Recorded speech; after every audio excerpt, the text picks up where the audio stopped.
Intelligence is a key concept in the quest for artificial intelligence, but the problem is that there is no unique definition of it. In this article of 2007, Legg and Nutter provide the foundation for both the theoretical researches and empirical progress in the measurement of intelligence by giving a formal and a universal definition of intelligence. I use the term formal in the sense that it's written in the mathematical language, and universal in the sense that it applies to machines as well as to humans and animals.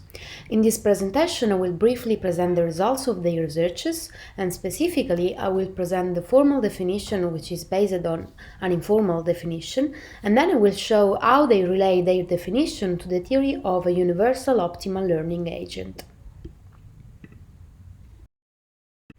To come up with an informal universal definition of intelligence, the authors presented the different definitions provided by the experts, especially by psychologists, and they found out that there were some recurring features. Particularly, the majority of definitions have presented three essential elements, namely the agent, the environment, and the goals. Thus, they ended up with the following definition.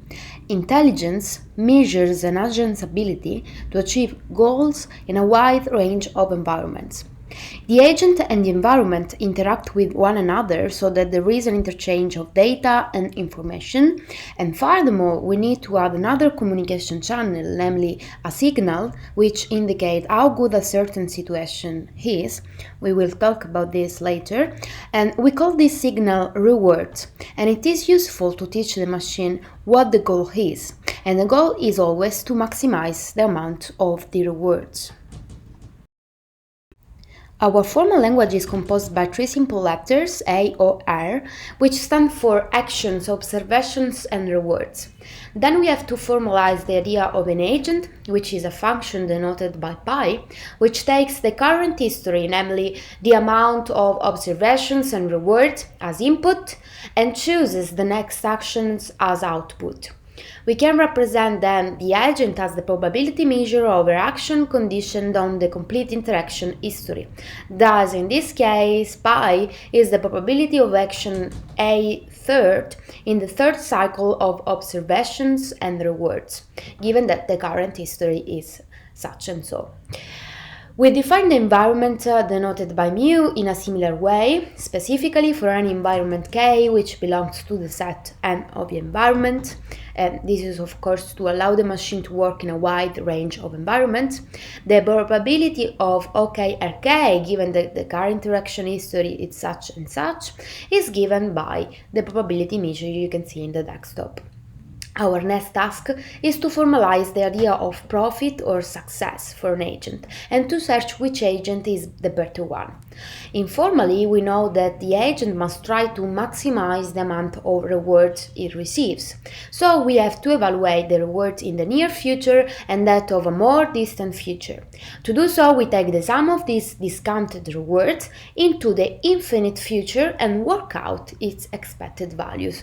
This is basically what the formula says.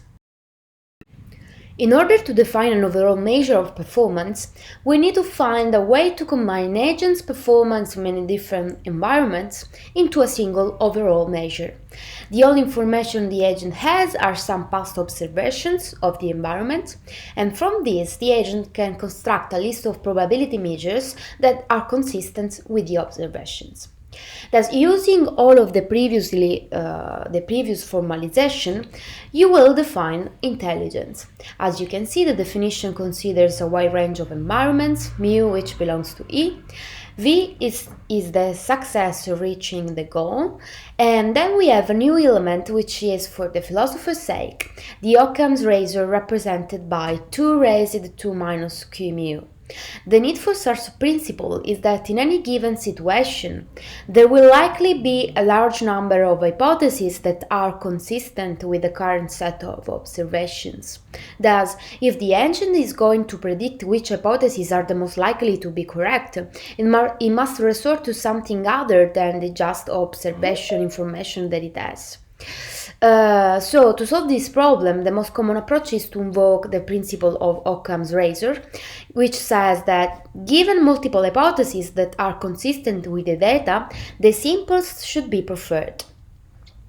A possible problem here is that this is a definition of machine intelligence and not a practical test of machine intelligence. Particularly, the value of y is not computable due to the use of k, namely to the Kolmogorov complexity, which is the length of a computer program.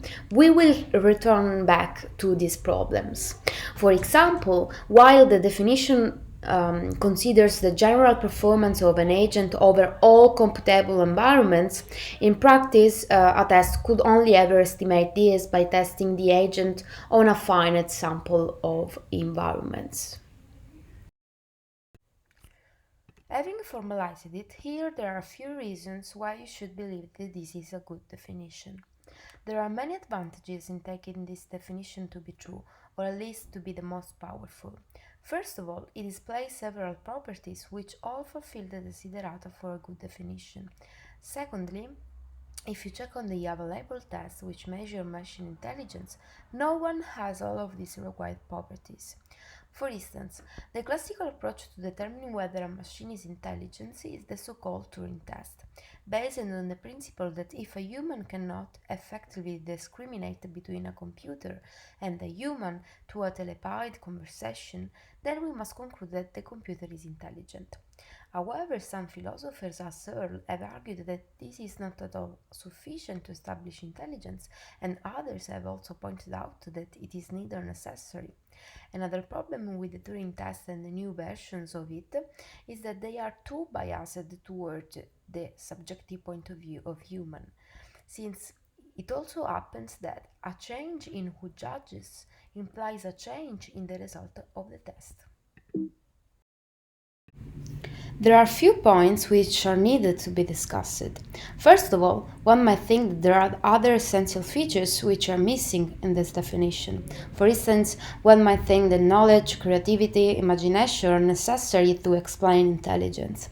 Nonetheless, the answer to this kind of objection may be that these elements are already implicitly presupposed in the definition, because in order for an agent to succeed in a wide range of environments, it must display knowledge and creativity. The point is that you don't need to explicitly mention them into the definition. Secondly, we have said that these definitions have several properties which fulfill the desiderata of a good universal definition. One of these properties is that this definition measures intelligence in a way that avoids biases as those who can come from by different languages or by the human intervention. Nonetheless, it seems that the human intervention is not completely avoided. In fact, if you remember, when we have talked about the rewards, we have said that humans teach the machines what are the good situations to follow. This means that the rewards are determined by humans. Now, we can ask whether the idea of an intelligent agent should autonomously learn to recognize the rewards. I think that this is not a fatal problem, since, at least theoretically, it is possible that the machine will develop the sufficient autonomy to recognize the rewards. The final point I want to further explore and discuss regards the role that simplicity plays in this definition. Related to this idea, we have so far mentioned only the principle of Occam's razor and the notion of Kolmogorov complexity. Now I am introducing another important theory used in this account, namely the Salmon-Molov induction, which is a theory that, according to the authors, solves the problem of induction. As we have said, the observations are insufficient to enable the machine to choose the best action, because again, there could be many possible actions which are consistent with the set of observation. Thus, something other than observation must be added to enable the machine to choose the best action. And it is to solve this problem that we have introduced the idea of simplicity through all of these notions and principles. Now, let us make clear the problem by making an example.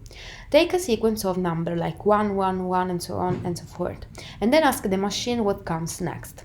Obviously, the answer is 1 because you recognize a pattern, namely that the number 1 is always repeated. So why you should expect a different number than 1? The simple answer is the best you can choose, since it also excludes other possible and more complicated solutions. Therefore, the idea of simplicity plays a huge role in this system, and the potential problem is that you have an assumption about how the world is, and the assumption says that the world is governed by simplicity. However, this should not be a problem, since all of the sciences agrees with the idea that the world is governed by the Occam's principle, and therefore to raise objection against this principle means to raise objection against science and not to the particular account we are presenting. Another important goal reached by the authors is that if you believe that this is a good definition of intelligence, then you can derive the max of y and you will obtain the most intelligent agent you can have, IXE. For the problem just mentioned, IXE is not computable due to the incomputability of k, and even if k were computable, the expectation to maximize future expected rewards would be practically infeasible.